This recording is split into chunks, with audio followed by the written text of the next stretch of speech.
Il est 7h40 sur RMC. L'invité du jour.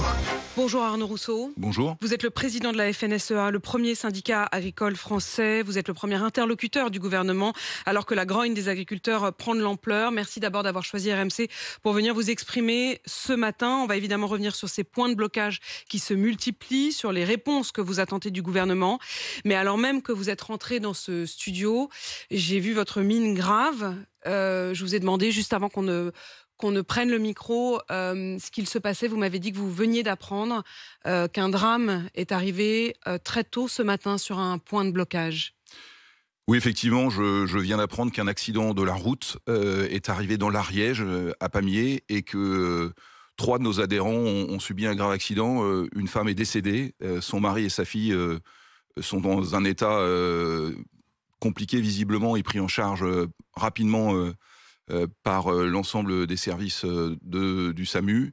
Dans le moment particulier que vit l'agriculture, ce genre de drame est difficile à vivre. Et donc je voudrais d'abord dire aux gens qui sont sur le terrain qu'ils ont le plein soutien de l'ensemble des agriculteurs français. Ce drame, il vient souligner la nécessité qu'on a d'être parfaitement organisé, de faire en sorte de respecter, encore une fois, les consignes de sécurité.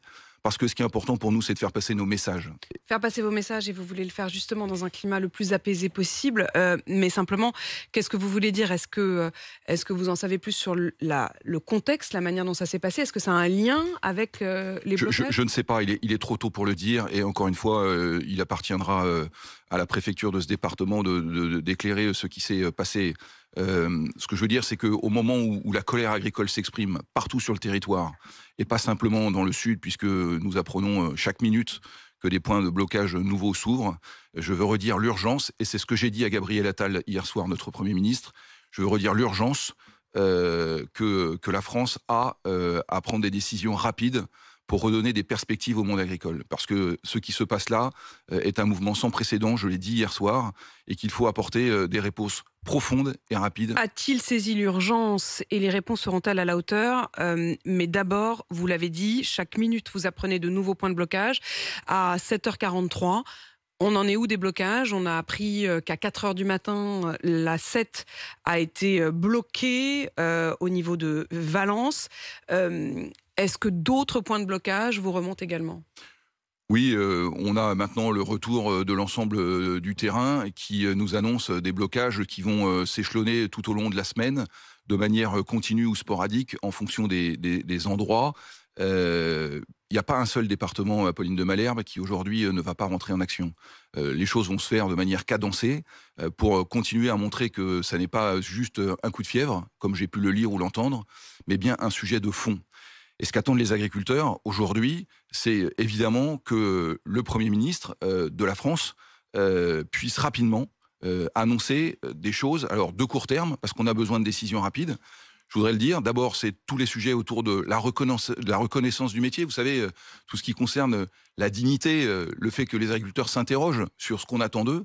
Évidemment, tous les sujets autour du revenu et de la compétitivité, parce que les importations explosent en Europe et singulièrement en France. Et puis, vous savez, c'est l'exercice du métier.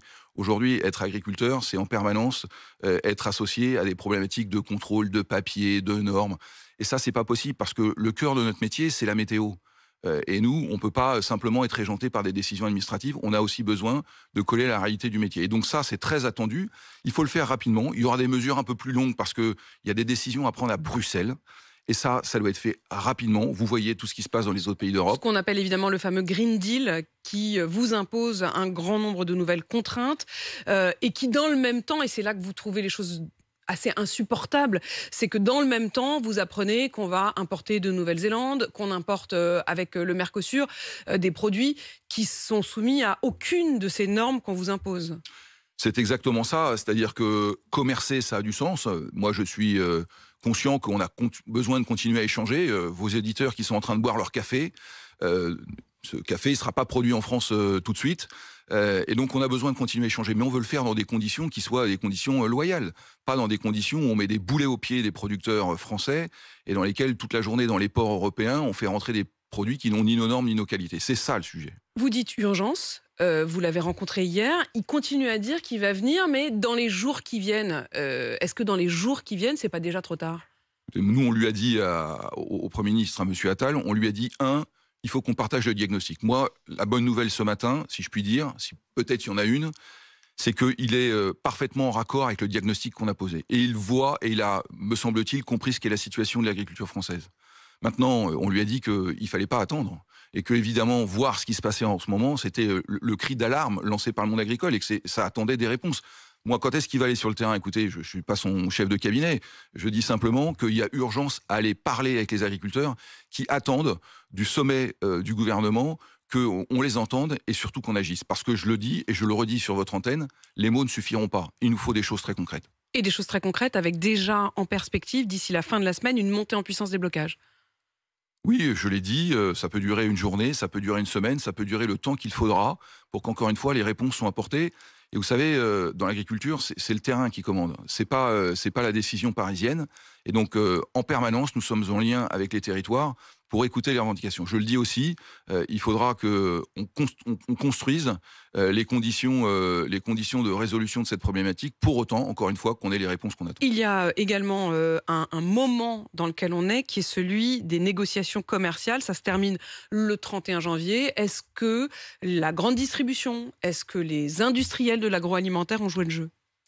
Bon, en tous les cas, pour les négociations des entreprises qui font moins de 350 millions d'euros de chiffre d'affaires et qui se sont achevées le 15 janvier. La première partie des négociations qui concernait les PME. Exactement. Bien écoutez, les réponses sont diverses.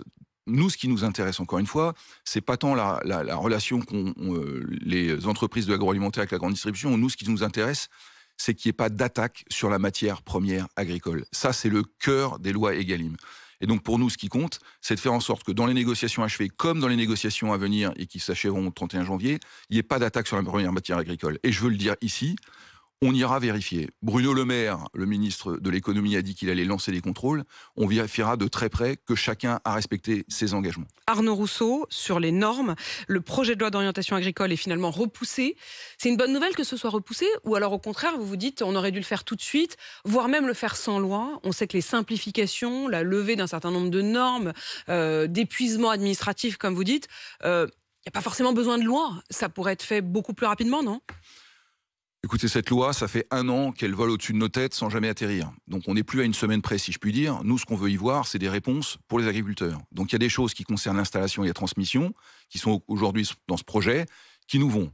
Nous, on veut voir en plus maintenant, puisqu'on a dit qu'on allait l'étayer, l'augmenter, voir des choses sur la souveraineté, parce qu'il faut aussi dans la loi mettre un certain nombre de choses en dur. Et puis, on veut voir des choses sur la compétitivité et la performance de nos entreprises. La norme, c'est pas seulement la loi, mais la loi, c'est important. Est-ce que c'est une guerre aussi agriculteur contre écolo ? Non, écoutez, les écologistes aujourd'hui ont un discours qui est loin des réalités de ce que vivent les agriculteurs. Mais dans le moment dans lequel on est, moi, je suis pas là pour opposer. Je l'ai dit, je crois que les écolos savent ce qu'est la position on les entend peu, d'ailleurs, en par ce la moment. FNSEA.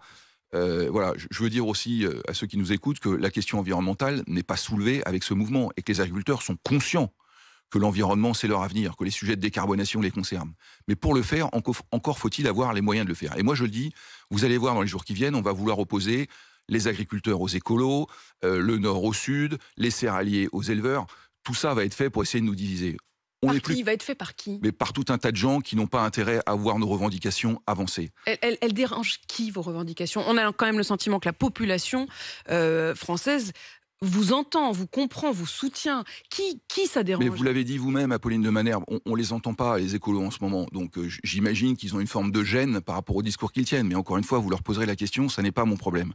Moi, mon problème, c'est de faire en sorte que les 400 000 agriculteurs français qu'il reste aujourd'hui, nous étions 1 million en 1990, puissent continuer à produire pour nourrir les Français et assurer la souveraineté alimentaire de notre pays, en plus d'assurer toutes les aménités positives qu'offrent les agriculteurs, c'est-à-dire l'aménagement du territoire, nos paysages, la qualité de nos produits, de la production d'énergie. Les agriculteurs, c'est une forme de solution demain, pour autant qu'il en reste et pour autant qu'on leur donne des perspectives pour faire leur métier. Est-ce que c'est la faute de l'Europe ?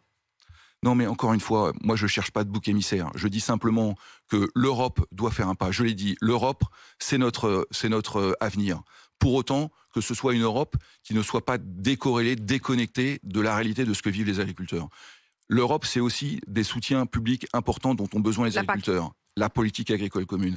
Donc moi, j'essaye de rester mesuré. Je dis simplement que quand l'Europe dit aux agriculteurs on va vous obliger à mettre 4% de vos terres en jachère, quand l'Europe dit à des agriculteurs dans des prairies, vous devrez les maintenir ou les ressemer alors que vous n'avez plus d'élevage, quand l'Europe dit qu'un élevage familial de 21 000 poules, ce sera un élevage industriel à comparer à ce qui se fait en Ukraine, ça n'est pas tolérable. Et donc cette Europe déconnectée des réalités, c'est non. Mais il n'y a pas que l'Europe, c'est trop facile l'Europe. Il y a aussi ce qui doit être fait en France et c'est ce qu'on a redit au Premier ministre hier soir. Arnaud Rousseau, un mot pour clore sur cette famille endeuillée, cette mère de famille, vous le disiez, qui a trouvé la mort ce matin dans un accident, un point de blocage dans l'Ariège. Ils étaient, pardon de vous poser cette question-là, mais on essaie de comprendre s'il s'agit peut-être d'un acte malveillant ou uniquement d'un accident. Est-ce que c'était une famille qui était à pied, qui aurait été touchée par une voiture? Est-ce qu'ils étaient eux-mêmes dans leur voiture et en position de voiture bélier ou de voiture qui justement participaient au blocage? Est-ce que vous avez ce détail? Non, je n'ai pas ces éléments. Les premiers éléments qui nous remontent, c'est que ce serait plutôt un accident de la route. Mais encore une fois, il ne m'appartient pas de... Vous voyez, je suis sur votre plateau. Voilà, le terrain nous a immédiatement fait remonter cette information dramatique. Encore une fois, mais je n'en connais pas les conditions. Je pense qu'elles seront éclairées, encore une fois, dans les prochaines heures. Ce qui compte, c'est qu'une femme a perdu la vie, qu'il y a une famille endeuillée et que dans le moment dans lequel on est, qu'il y a un moment de forte tension, moi j'appelle tout le monde au calme et à la raison et à faire en sorte que cette colère s'exprime, encore une fois, dans le respect des biens et des personnes et que chacun se sécurise pour faire passer les messages. Ça veut dire aussi qu'aujourd'hui, le gouvernement doit aller vite et j'appelle Gabriel Attal à faire urgence. Merci Arnaud Rousseau d'être venu ce matin pour cette réaction dans ce grand moment de tension. Vous êtes le président de la FNSEA, le premier syndicat agricole français. Merci à vous. Il est 7h52. Je précise également que le ministre de l'Agriculture sera mon invité demain matin à 8h30. Ça se passe sur RMC et BFM TV.